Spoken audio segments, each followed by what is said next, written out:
me talking, I want to kind of throw it to the floor quite quickly so that we can get as many questions as possible from the fans who have waited, as you say, overnight. So can we start putting that together right away? And when you come up to ask a question, please identify yourself and speak coherently and loudly. Yes? Yes, David.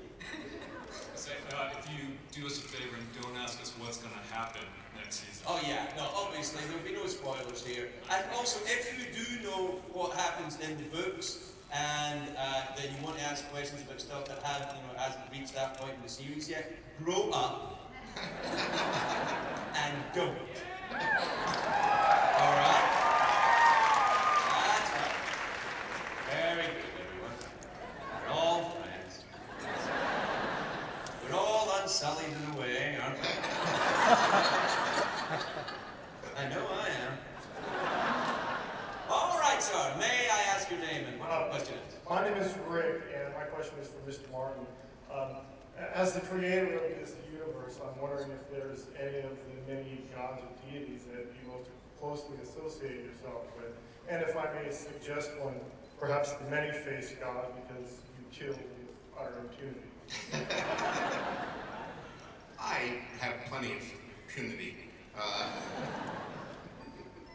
No, I don't think I choose any one god over the other. And my reputation for killing is exaggerated. As I like to point out, that David and Dan are far bloodier than I am, and they've killed a number of characters who are still alive in books. So you know, I may only be the second-ranked murderer here on the panel. But no, I think religion is an important part of the world and should be depicted, but I'm not about to endorse one Westerosi religion as true over the others. There you are, man. George is the second best killer on the panel, apparently. Yes, may I ask what your name is? Yeah, Hi, my name is Lila. Hi, Lila. Are you Dothraki? You've got lovely hair.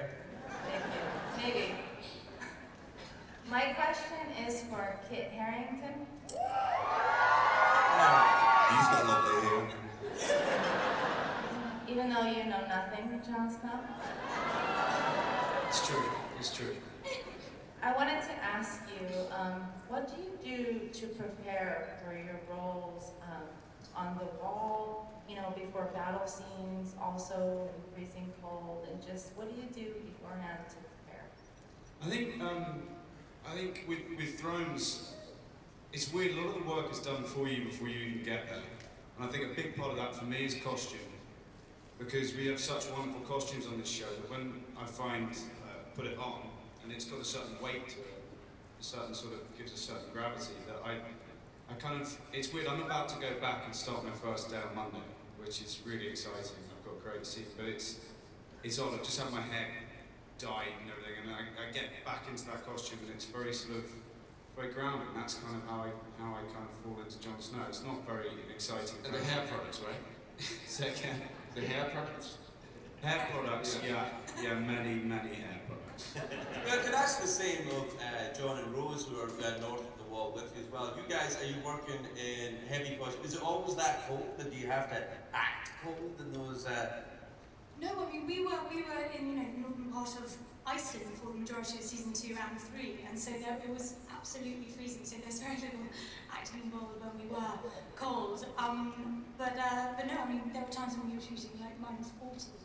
But we had these thermals underneath the costume, so that and then you had a big black cloak on. So that helped. But no, it is beautiful. It was mesmerising being in Iceland, but it kind of cold is. It kind of wakes you up and makes you with you. Yeah, I don't envy you at all. The same for you? Yeah, I think that what this show really excels in is putting the actors into the same environment as the characters we find themselves. If the characters are that cold, we tend to be that cold. And when we were in Iceland especially, we thought that we were walking on the ground. We were actually walking on 5 feet of compacted snow. So if you get my costume, which weighs a fair amount on its own, put me in it, which you know is never going to help anything, and then have me charging across a glacier being chased by a camera on a quad bike. chances are that by the end of the day I've been driven into the ground like a tent peg. and you know, people say, oh yeah, but those costumes must really keep you warm, and they do, but from the neck down. And as an actor, your tool, pardon the expression, is your face is your tool, which. Not in America. It means something different here. No, I understand. I understand. I'll reiterate Craig's sentiments. Grow up. But you find your performance completely compromised because you can't be subtle at all because your face is freezing up, literally freezing up. And at minus 35, you're at work and you think, okay, if I'm ever this cold again in my life, something's gone fairly badly wrong. All right, there you go. May I ask, yes or no? My name is Jacob. Hi, Jacob. What's your question? Well, I have so many questions for all of you. Yeah, but you only get one, Jacob. So go one in. But my question is for the masterminds behind the show, George, Dave, and Dan. As the pacing of the show has really sped up and caught up with almost to where Dance of Dragons is, how will you go forward planning this throughout the next few seasons and years? Will it surpass the books as far as the timeline, or which one will end first? Are we going to wait? Jacob, it's a fantastic question, and we can't answer without telling you what's going to happen. So, should we give Jacob an alternate question? Yeah, you can ask one of the many other questions that you said you had. So many questions you had, you asked the one we can't answer. Oh man, well, how is it working in all of the different sets, and how do you manage to bring together all these different stories, twisting and turning into one great arc that just has an epic feel to it, and it's just a real world. It's a whole world. Wow. Yeah, you do it. Yeah, how do you do it, actually? Well, and it all starts in George's mind. It all started in George's brain. How many years ago, George? 30 years ago? 1991, did George? 33 years ago? Yeah. And, you know, those characters, every single character sitting up here at this table started out in some dark region of George's mind.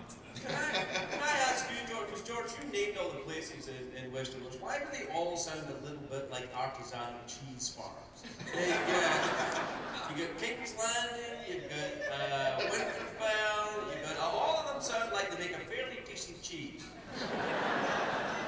I like cheese. Seems fair. Fromage, yes. I don't know, naming things in fantasy is very hard.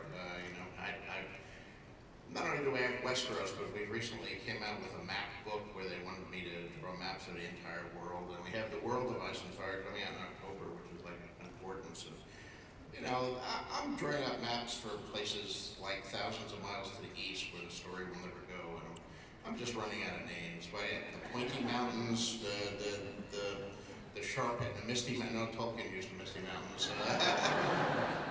The really big mountains. You do the best you can. And you're doing very well, George. I didn't mean you to think that was criticizing.